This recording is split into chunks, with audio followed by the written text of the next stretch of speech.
Good afternoon, everyone. This is your girl, the one and only Coteria, and welcome back to my channel, My Opinion Blog. Now, let's go ahead and get into sassy Armon Wiggins, okay? So, Armon Wiggins, he's back, being talked about on social media, okay? I've seen a lot of videos on my timeline.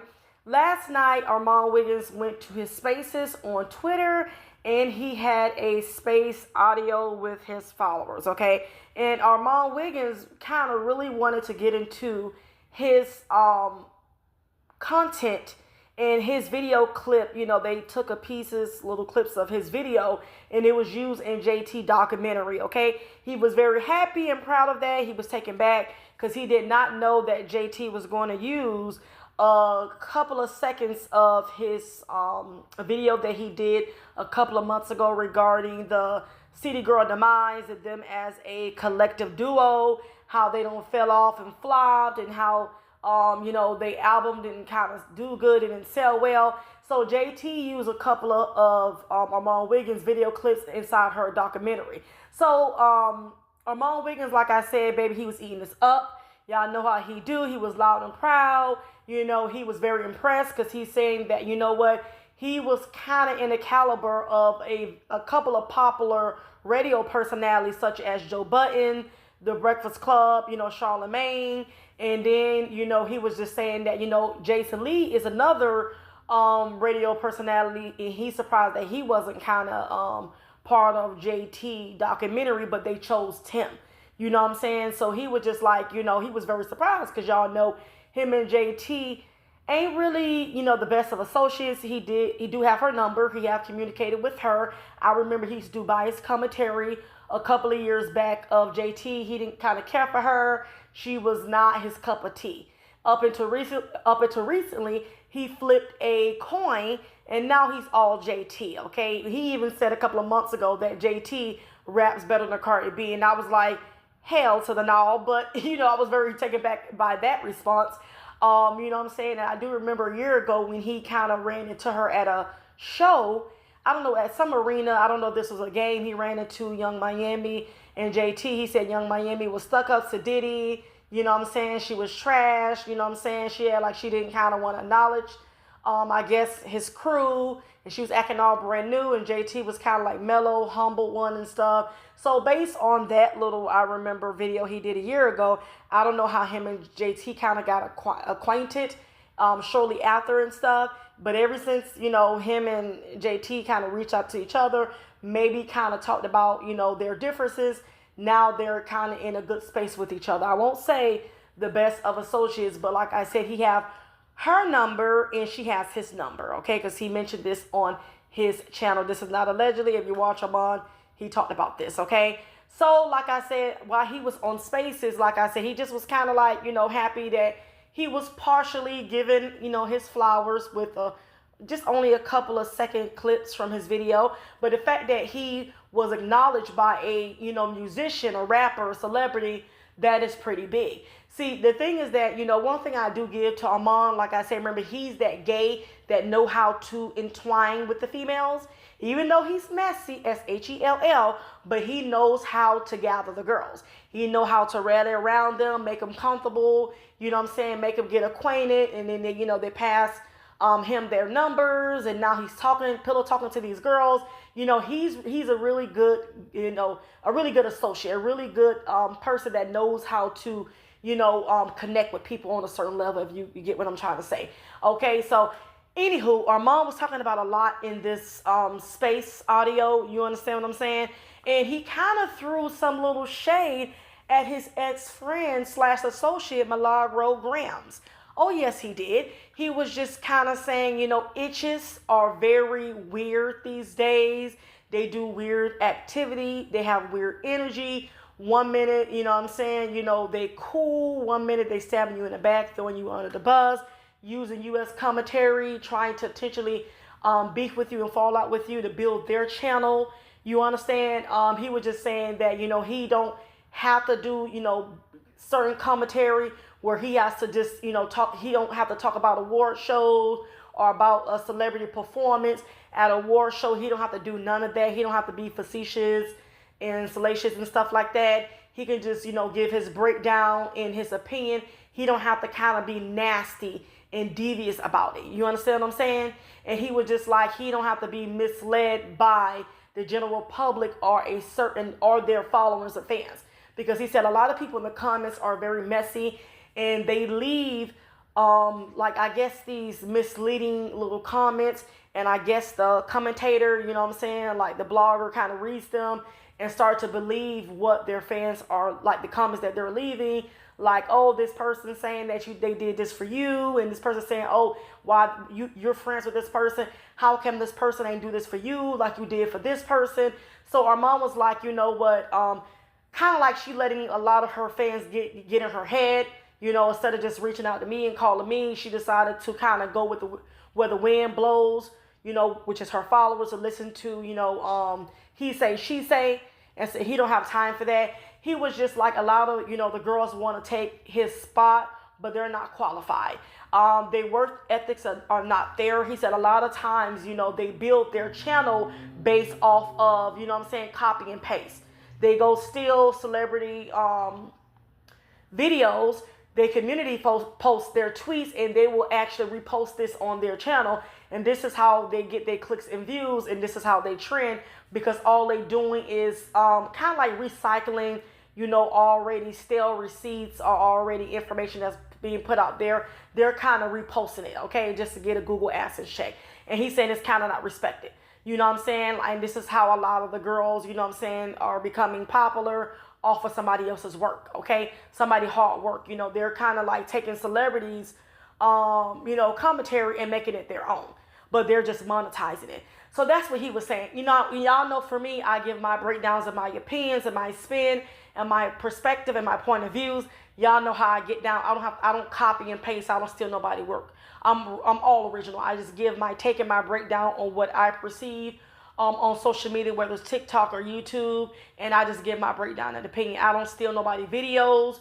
Now, if I have to use a piece of clip of somebody's video, y'all know I put my copyright disclaimer. You know what I'm saying? If I'm doing it just to kind of like tell the story, or give my breakdown. I'm not, copying somebody's whole video, you know what I'm saying, to make money off of, because when you think about it, I'm not going to lie, it's not right. I can see if you're adding your own spin or you're putting your own narrative to it or you telling a story, but just to steal somebody's work and then post it, come on now. But like I said, if YouTube allow it, I'm here for it. Now, I'm not going to lie. I do like to see those channels that do steal people content and they repost them. I like it because, mind you, they the bush babies like me, but they're able to, get these receipts. I can't do that. I don't do that. I don't have the time and energy to be stealing videos and reposting them. That's another thing. I don't have the time and energy. I don't want to do that because I don't want to get a copyright strike either. Because like I said, it could be a win-lose situation. But so I don't build my channel like that and stuff. Like I said, I will do commentary about bloggers. It all depends. And I do commentary about celebrity news. But I just give my breakdown and my analogy. You understand what I'm saying? So this is what Armon was saying, that a lot of these bloggers, they're not kind of like putting in the proper work. Okay? They're not doing what he do, such as, go look at the stats, the numbers about the rap girls, or go to their social media platforms to see what they're arguing about. And he kind of talks about it on his channel, which I do give that to Armon. Now, let's not get it twisted. Armon, you talk about celebrities like I do. I can only speak for myself. I can't speak for nobody else. We all cover the same thing. We just give different breakdowns. But like I said, mind you, you made Sympathy and Payola for years talking about Cardi B and Nicki Minaj, okay? So the girls have definitely been feeding you and been making your man purse fat. Because a lot of your commentaries that you had the highest views on is about Nicki Minaj and Cardi B. Okay, so mind you, you have built your channel talking about celebrity and the rap girls. I won't say that you go and steal their tweets. I think you do take some of Cardi B little tweets or Twitter posts and you repost them too. So you kind of do that as well. So you got to be careful about throwing other people under the bus if you're doing the same thing. You know what I'm saying? But I get where he's coming from because a lot of it is true because I do see it. None of my business. I give it a click and view and I keep it moving. Okay? So like I said, he also threw, a little shade at Tasha K. With just like, what? I don't want to be the type of blogger or the type of girl that's constantly, tied up in litigations and being sued. okay, for, making up falsified narratives and stories about celebrities, or interviewing somebody baby daddy, or interviewing somebody ex-girlfriend, just to, like go viral and stuff like that, or just bringing somebody on your, interviewing somebody and bringing them on your channel, and they making up defamatory lies about a celebrity. He said he don't want to kind of do that. He don't want to build that type of like false image and stuff, because it's not good. He was just saying that he kind of want to turn a new leaf and do different commentary. He also kind of was alluding to like he kind of want to change talking about the rap girls, which I've seen lately. He has not been talking about the rap girls. He been talking about other stuff. I haven't been giving it a click and view because it's kind of not of my interest, but I might go back depending on later on if I'm bored to kind of watch his recent videos. I liked when he talked about the rap girls because he's very funny, even though he's very biased and he's very controversial. He's full of, mess, and he could be funny at the same time. I'm not going to lie. I do miss him talking about the rap girls, even though, with that Cardi B situation, that was very, it was all over the place. You know what I'm saying? I think he was very, coming down on her very hard. So I'm glad that he made up with her and he's back to himself. But I'm not going to lie, a lot of his fans and subscribers are yearning for the old Armon. And they do want him to go back to his original commentary. And that's talking about the rap girls, because that's how he became popular. And that's how he blew up, with talking about the rap girls. And you can't just abandon ship and just, you can't turn a new leaf. But I don't know if this is going to work out for you. You can see the views is kind of not like the same. But I guess if he's doing it for his peace of mind, it is what it is. He also said that he would never, ever, ever, ever befriend any blogger from any social media platform.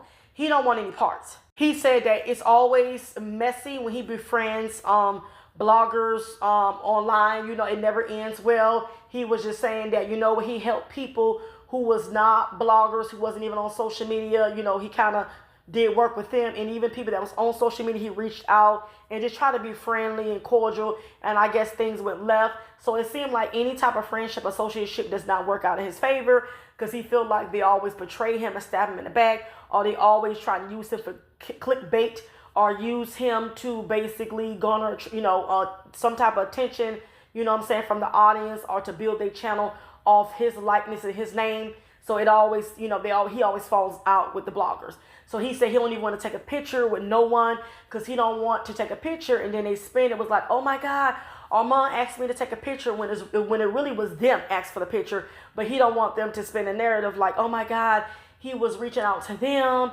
He wanted them to take the picture, trying to kind of like have some type of connect or association with him through a picture. He was just saying that it's a no-go. He don't even want to kind of do that. I guess this Milagro Gramz fallout, kind of left a bad taste in his mouth. You understand? I think, both of them are definitely messy. They had a common goal and a reason as to why they became cool and acquainted. Mind you, they have fallen out before. This is nothing new. But unfortunately, people are saying that Armon turned on her because of Cardi B. He's like, I'm a grown man. I can talk to, or I can mend whatever associateship who I choose to. That's none of your business. You know what I'm saying? Why are you mad over that? Because you want to continue, going back and forth with this person, that you don't have to. And then like he was saying, she kind of like nitpicks with these celebrities.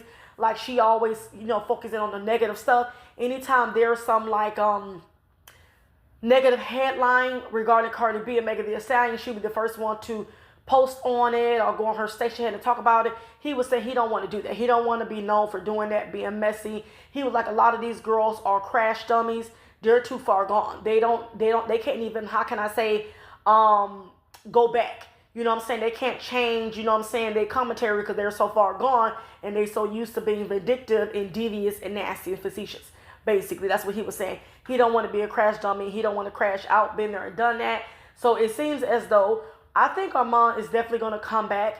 He's going to have to come back because, mind you, he's used to making a lot of money off of YouTube. You ain't going to, you making, like I said, cents. You making dimes, nickels, quarters when you was making dollars. So I think he's going to come back, but I think he's not going, I think he said he's going to like not be like a gossip queen. He's not going to be messy with it. He's going to just keep it about the stacks, about, what's being, like what the rap girls post on their social media. He's not going to be messy with his commentary this time around. But I think he is going to come back. But that's what he was kind of saying. So he definitely threw shade at Tasha K in Milagro Gramz. You know, I did see a video where Milagro Gramz was talking about her ex-friend recently regarding the roast and gag. And I said, I know this is going to get back to Armon Wiggins. See, then that's another thing. Even though you may not post on YouTube or IG and Twitter, and you might be over there on Station Head, best believe somebody's going to record your video and bring it back. So why not just come on your regular YouTube channel and then talk your ish? Because it's going to get exposed anyways. And it's going to get back to the person. I just don't understand that, you know. Armon Wiggins also said that bloggers' channels are not growing. It's kind of at a snail rate. So that's why they hating on him. And they're trying to be in competition with him. But you can't compete where you can't compare.